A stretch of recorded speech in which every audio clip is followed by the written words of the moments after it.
शिव, पार्वती और गणेश से जुड़ी एक कहानी इस प्रकार है। एक बार शिव पार्वती ने अपने बेटों कार्तिकेय और गणेश की परीक्षा ली। इसके लिए उन्होंने दोनों से पृथ्वी की परिक्रमा करने को कहा। 2. कार्तिकेय ने अपने वाहन मोर पर सवार होकर पृथ्वी की परिक्रमा शुरू की। वहीं गणेश जी ने अपने माता पिता का चक्कर लगाना शुरू कर दिया। 3. गणेश जी ने कहा कि जन्म लेने वाली हर संतान के लिए माता पिता त्रिलोक के समान होते हैं। शिव जी ने भी कहा कि वेद पुराण के मुताबिक गणेश की बात सही है। 4. इस तरह गणेश जी परीक्षा में पास हो गए। 5. जब कार्तिकेय स्वामी परिक्रमा करके लौटे तो उन्होंने देखा कि गणेश जी का विवाह हो चुका है। इससे वे नाराज हो गए और क्रोंच पर्वत पर चले गए। 6. शिव पार्वती ने कार्तिकेय को मनाने की कोशिश की, लेकिन वे नहीं माने। तब शिव पार्वती ने तय किया कि वे हर महीने की अमावस्या को शिव जी और पूर्णिमा को पार्वती जी कार्तिकेय से मिलने क्रोंच पर्वत जाएंगे। भगवान शिव और माता पार्वती से जुड़ी कई कहानियां प्रचलित हैं।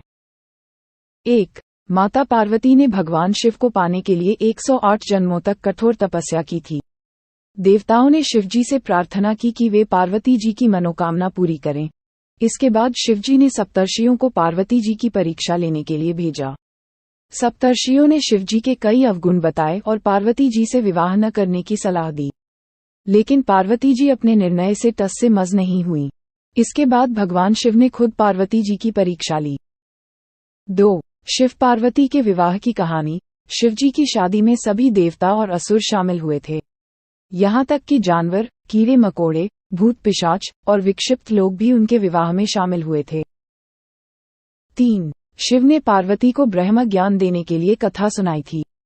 कथा सुनते सुनते पार्वती जी दूसरे विचारों में खो गईं। जब शिव जी को इस बात का एहसास हुआ तो उन्होंने पार्वती जी से पूछा कि क्या वे उनकी कथा सुन रही हैं। पार्वती जी ने उनका कोई जवाब नहीं दिया। 4. शिव ने पार्वती को बताया था कि किसी को भी वाणी, कर्मों से और विचार के जरिए पाप नहीं करना चाहिए। और 5. शिव ने पार्वती को नागन्याओं के जन्म की कहानी सुनाई थी। इन नागन्याओं के नाम जया, विशर, शामिलबारी, देव और दोतली थे। भगवान शिव से जुड़ी कुछ खास बातें हैं। 1. भगवान शिव ने पहली बार सत्यनारायण कथा माता पार्वती को सुनाई थी। ये कथा हजारों साल पहले अमरनाथ की गुफा में हुई थी। 2. शिव को महाकाल कहा जाता है, जिसका मतलब है समय। शिव इसी स्वरूप में पूरी सृष्टि का भरण पोषण करते हैं। 3. शिव को स्वयंभू माना गया है। 4. शिव आदिशक्ति की तपस्या में लीन रहते हैं। 5. शैव मत के अनुयायी भगवान शिव को सर्वोपरि मानते हैं। 6. सोमवार के दिन भगवान शिव को अक्षत, चंदन, धतूरा, दूध, आक, गंगा जल और बेलपत्र आदि अर्पित करना चाहिए। और 7. सोमवार को पूजा करते समय नामावली मंत्रों का जाप करना फलदायी माना जाता है। भगवान शिव और गणेश से जुड़ी एक कहानी के मुताबिक भगवान शिव ने क्रोध में गणेश जी का सिर धड़ से अलग कर दिया था। ये कहानी इस प्रकार है। एक बार जब भगवान शिव अपने गणों के साथ लौटे तो माता पार्वती स्नान कर रही थीं। 2. उन्होंने उस समय छोटे बच्चे से कहा कि कोई इस तरफ न आने पाए। 3. लड़के ने कभी शिव को नहीं देखा था, इसलिए जब वह आए तो उन्हें रोक दिया। 4. शिव दूसरे ही मूड में थे और उन्होंने अपनी तलवार निकालकर लड़के का सिर काट दिया। 5. जब पार्वती ने शिव के हाथ में खून लगी तलवार देखी तो उनका गुस्सा भड़क गया। 6. शिव ने समझाने की कोशिश की, लेकिन पार्वती सुनने को तैयार नहीं थी। 7. माता पार्वती के कहने पर भगवान गणेश को हाथी का सिर लगाया गया था। और 8. कहा जाता है कि जो मस्तक शरीर से अलग किया गया वह शिव ने गुफा में रखा था। शिव और कार्तिकेय से जुड़ी एक कहानी के मुताबिक कार्तिकेय का जन्म इस तरह हुआ था। 1. होमकुंड से निकली 6 दिव्य चिंगारियों से 6 अलग अलग शिशु बालक बने। 2. इन शिशुओं का पालन पोषण कृतिका नाम की दासियों ने किया।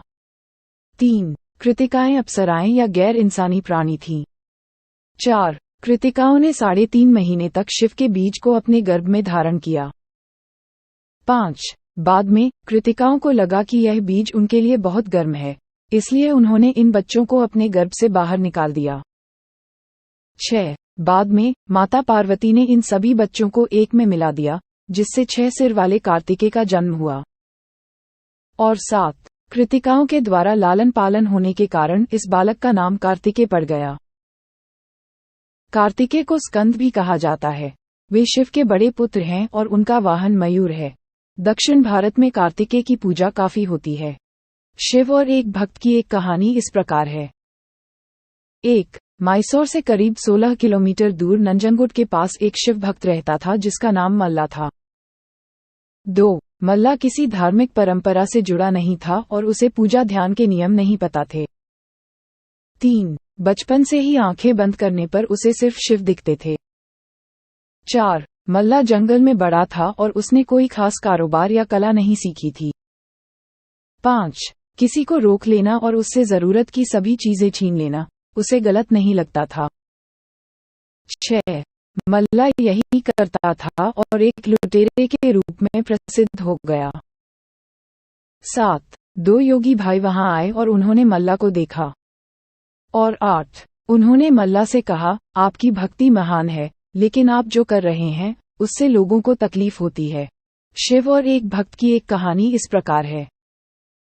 1. मैसूर से करीब 16 किलोमीटर दूर नंजनगुड के पास एक शिव भक्त रहता था जिसका नाम मल्ला था। 2. मल्ला किसी धार्मिक परंपरा से जुड़ा नहीं था और उसे पूजा ध्यान के नियम नहीं पता थे। 3. बचपन से ही आंखें बंद करने पर उसे सिर्फ शिव दिखते थे। 4. मल्ला जंगल में बड़ा था और उसने कोई खास कारोबार या कला नहीं सीखी थी।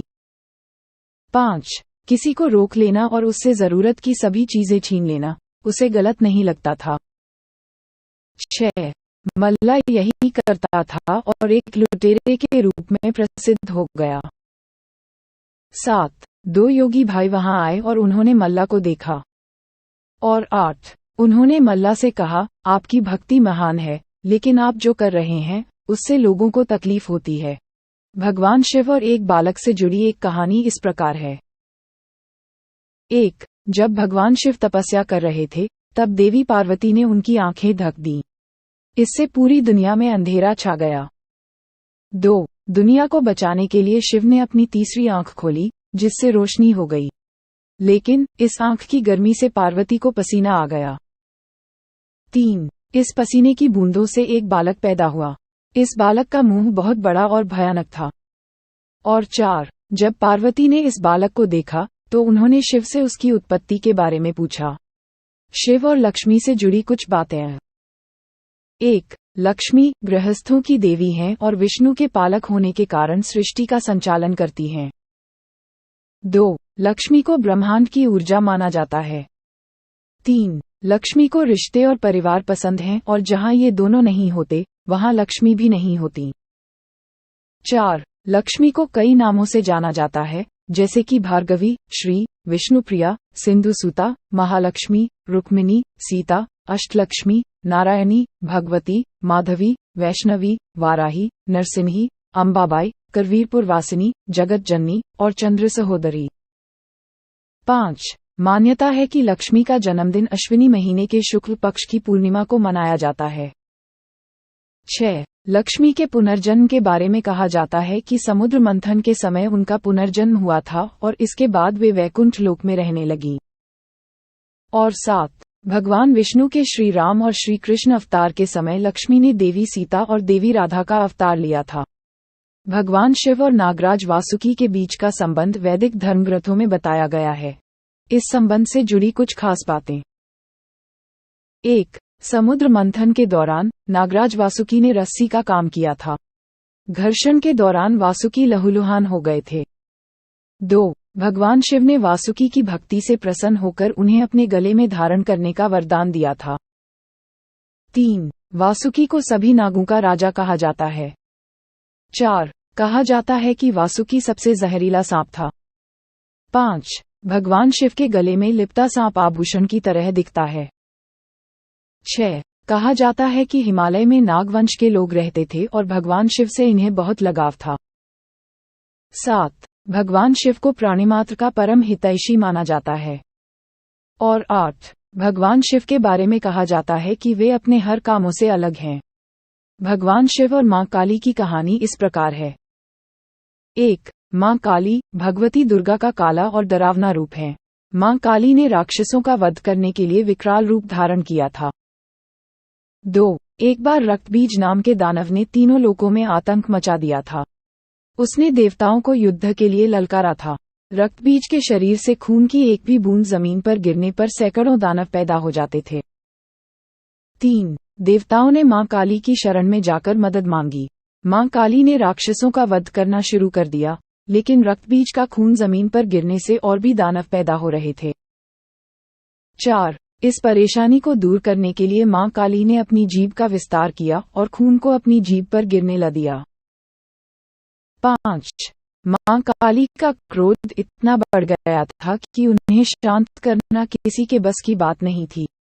सभी देवता भगवान शिव के पास गए और उन्हें शांत करने की प्रार्थना करने लगे। और 6. भगवान शिव ने मां काली को शांत करने की कोशिश की, लेकिन बात नहीं बनी। अंत में भगवान शिव उनके मार्ग में लेट गए और जब मां काली के पैर उन पर पड़े तो उनका गुस्सा शांत हो गया। भगवान शिव से जुड़ी कुछ खास बातें हैं। 1. शिव को आदियोगी कहा जाता है, यानी वे पहले योगी और पहले गुरु थे। 2. शिव को योग विज्ञान का जनक माना जाता है। 3. शिव ने योग का पहला संचार कांतिसरोवर के किनारे किया था। 4. शिव ने अपने पहले 7 शिष्यों को योग का व्यवस्थित विवरण दिया था। ये 7 ऋषि आज सप्तर्षि के नाम से जाने जाते हैं। 5. शिव को मृत्यु का स्वामी माना जाता है। 6. शिव को महाकाल, आदिदेव, किरात, शंकर, चंद्रशेखर, जटाधारी, नागनाथ, मृत्युंजय, त्र्यंबक, महेश, विश्वेश, महारुद्र, विषधर, नीलकंठ, महाशिव, उमापति, काल भैरव, भूतनाथ, त्रिलोचन, शशिभूषण जैसे कई नामों से जाना जाता है। और 7. शिव के माता पिता के बारे में बहुत कम लोगों को ही पता है। शिव महापुराण के मुताबिक शिव की माता का नाम श्री दुर्गा देवी, अष्टगी देवी और पिता का नाम सदाशिव यानी काल ब्रह्मा था। भगवान शिव और देवी पार्वती से जुड़ी कई कहानियां प्रचलित हैं, जिनमें से कुछ प्रमुख कहानियां ये हैं। 1. शिव और पार्वती की कहानी। देवी सती ने देह त्याग दी थी और शिवजी तपस्या में लगे हुए थे। इस दौरान हिमाचल राज और उनकी पुत्री पार्वती शिवजी के पास पहुंची। पार्वती चाहती थी कि उनका विवाह शिवजी से हो जाए। 2. शिव और मछुआरे औरत की कहानी। एक बार पार्वती ने शिव से अमर कथा और सृष्टि के रहस्यों को जानने की जिद की। शिव ने कथा सुनानी शुरू की, लेकिन पार्वती को नींद आ गई। इस पर शिव क्रोधित हो गए और पार्वती ने कहा कि अब उन्हें प्राप्त करने के लिए शिव को मनुष्य योनि में जन्म लेना होगा। इसके बाद पार्वती अंतर्ध्यान हो गई। और 3. अशोक सुंदरी की कहानी।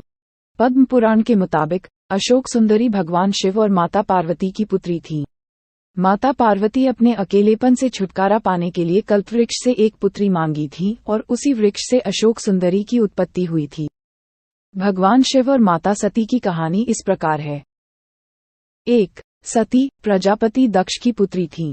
वे बचपन से ही भगवान शिव की भक्ति में लीन रहती थीं। 2. जब राजा दक्ष ने अपनी तपस्या से देवी भगवती को प्रसन्न किया, तो उन्होंने सती के रूप में जन्म लिया। 3. जब राजा दक्ष ने सती का स्वयंवर आयोजित किया, तो उन्होंने भगवान शिव को आमंत्रण नहीं दिया। 4. जब सती स्वयंवर में पहुंची और शिव को नहीं पाया, तो उन्होंने भगवान शिव का नाम लेकर माला धरती पर रख दी। 5. भगवान शिव प्रकट हुए और सती की माला को पहन लिया। 6. एक बार दक्ष प्रजापति ने दिव्य यज्ञ में सभी देवताओं को आमंत्रित किया, लेकिन माता सती को नहीं बुलाया। 7. जब सती को ये बात पता चली, तो उन्होंने भगवान शिव से यज्ञ में जाने की अनुमति मांगी। 8. भगवान शिव ने कहा कि बिना बुलावे के किसी शुभ कार्य में जाना मृत्यु के समान है। 9. सती ने अपने पिता दक्ष प्रजापति के यज्ञ में अपने पति का अपमान न सह पाने के कारण स्वयं को योगाग्नि में भस्म कर दिया। और 10. सती ने मरते समय शिव से यह वर मांगा कि हर जन्म में आप ही मेरे पति हों। भगवान शिव और भगवान कृष्ण के बीच के कुछ संबंधों के बारे में जानकारी है। 1. भगवान शिव भगवान कृष्ण के आराध्य हैं। 2. कृष्ण भगवान विष्णु के मानवीय रूप हैं। 3. शिव कभी जन्म नहीं लेते, जबकि कृष्ण लीला प्रभु की सबसे सुंदर लीला है। 4. शिव को कृष्ण लीला देखना बहुत पसंद है। 5. मानव आयाम के एक विशेष पहलू तक कृष्ण कर्म योग में बंधे हुए हैं, जबकि शिव कर्म के चक्र से मुक्त हैं। और 6. भगवान शिव और श्री कृष्ण के बीच युद्ध भी हुआ था। जब भगवान शिव ने श्री कृष्ण को अपनी नारायणी सेना के साथ देखा, तो उन्होंने अपने भक्त बाणासुर की रक्षा करने के लिए श्री कृष्ण से युद्ध करने का निश्चय किया। भगवान राम और भगवान शिव के बीच के संबंधों के बारे में कई कहानियां प्रचलित हैं। 1. भगवान राम ने रावण का वध करने के बाद लंका से अयोध्या लौटते समय समुद्र किनारे बालू से शिवलिंग बनाकर पूजा की थी। इस पूजा से शिव प्रकट हुए और राम ने उनसे कहा कि अब वे यहीं भक्तों को दर्शन दें। 2. शास्त्रों के मुताबिक भगवान राम के आराध्य शिव हैं और शिव के आराध्य भगवान राम हैं। भगवान राम किसी भी काम को करने से पहले भगवान शिव की पूजा करते थे। 3. शिव पुराण के मुताबिक भगवान शिव श्रीराम के ध्यान में लीन रहते हैं। 4. एक कथा के मुताबिक भगवान राम और भगवान शिव के बीच अश्वमेध यज्ञ के दौरान युद्ध हुआ था। इस युद्ध में भगवान शिव ने अपने भक्त राजा वीरमणि की मदद के लिए नंदी और भृंगी सहित अपने सभी गणों को भेजा था। 5. एक कथा के मुताबिक भगवान शिव ने माता पार्वती को भगवान राम के अवतार की कथा सुनाई थी। और 6. एक कथा के मुताबिक भगवान शिव ने माता पार्वती को बताया था कि राम नाम बुलवाने वाले के प्रति उनका अगाध प्रेम है। उन्होंने कहा था कि एक राम नाम 1000 दिव्य नामों के समान है। भगवान शिव से जुड़ी कुछ अनोखी कहानियां। 1. भगवान शिव ने मछुआरे का रूप धारण किया था। एक बार भगवान शिव देवी पार्वती को वेद समझा रहे थे, लेकिन उनका ध्यान भटक गया। इस वजह से उन्होंने पार्वती को धरती पर मछुआरी के रूप में जन्म लेने का श्राप दे दिया। बाद में भगवान शिव ने खुद मछुआरे का रूप धारण किया और मुसीबत में फंसे मछुआरों की मदद की। 2. भगवान शिव ने मां पार्वती की परीक्षा ली थी। भगवान शिव ने मां पार्वती से विवाह करने से पहले उनकी परीक्षा लेने की सोची। इसके लिए उन्होंने ब्राह्मण का रूप धारण किया और पार्वती से पूछा कि वह भगवान शिव जैसे भिखारी से विवाह क्यों करना चाहती हैं। 3. भगवान शिव ने वृकासुर से बचने के लिए भागे थे। एक बार वृकासुर ने भगवान शिव के सिर पर हाथ रखने की कोशिश की, तो शिव वहां से भागने लगे। वृकासुर का क्रोध बढ़ गया और वह शिव का पीछा करने लगा। शिव देवलोक पहुंचे और विष्णु से अपनी परेशानी बताई। और 4. भगवान शिव ने भगवान विष्णु को सुदर्शन चक्र दिया था। एक बार भगवान विष्णु शिव की पूजा कर रहे थे। भगवान शिव ने ये देखना चाहा कि भगवान विष्णु की भक्ति में कितनी तत्परता है। इस वजह से उन्होंने भगवान विष्णु को सुदर्शन चक्र भेंट किया।